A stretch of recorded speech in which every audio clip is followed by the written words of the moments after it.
Hi friends, అందరూ బాగున్నారా? ఈరోజు మనము వంకాయ పప్పు పచ్చడి తయారు చేసే విధానం చూసేద్దామా? దానికి ముందుగా వంకాయలను శుభ్రం చేసి ఇలా చిల్లులు పెట్టుకోవాలి, వీటిలో చూపించిన విధంగా. లేకపోతే పేలుతాయండి. అలా చిల్లులు పెట్టుకోవటం వల్ల పేలకుండా ఉంటాయి. స్టవ్ వెలిగించి అట్ల పెనం పెట్టి దాని మీద ఈ వంకాయలను పెట్టి మూత పెట్టుకోవాలి. చిన్న మంట మీద పెట్టుకోవాలి. చిన్న మంట మీద పెట్టడం వల్ల మగ్గుతాయి బాగాని.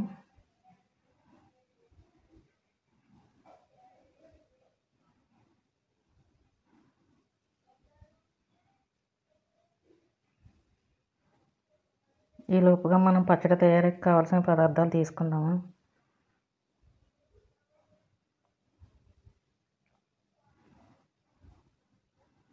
పచ్చిమిర్చి, కరివేపాకు, వెల్లుల్లిపాయ, ధనియాలు, నువ్వుపప్పు, కొద్దిగా చింతపండు, రుచికి తగినంత ఉప్పు. వంకాయలను ఇలా తిప్పి మార్చుకుంటా కాల్చుకోవాలండి.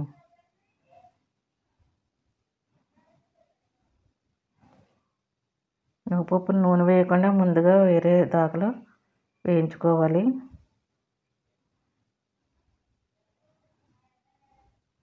నూనె వేయటం వల్ల తొందరగా దాక నుంచి మనకు రావు. నూనె వేయకుండా వేయించుకోవాలి. తర్వాత పచ్చిమిర్చి నూనె వేసి వేయించుకోవాలి. అల్లం, వెల్లుల్లి, జీలకర్ర, ధనియాలు వేసుకోవాలి. చింతపండు కొద్దిగా తీసుకుని నానబెట్టుకోవాలి.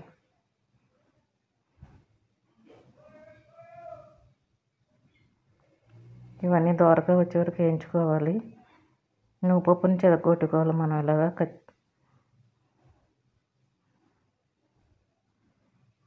తర్వాత వంకాయని శుభ్రం చేసుకోవాలి. పై పట్టు తీసేసి తర్వాత పచ్చిమిర్చి, వెల్లుల్లి వీటిని కూడా చెదగొట్టుకోవాలి.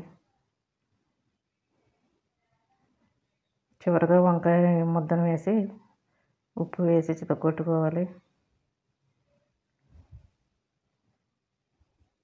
ఇలా బాగా కుమ్ముకున్న తర్వాత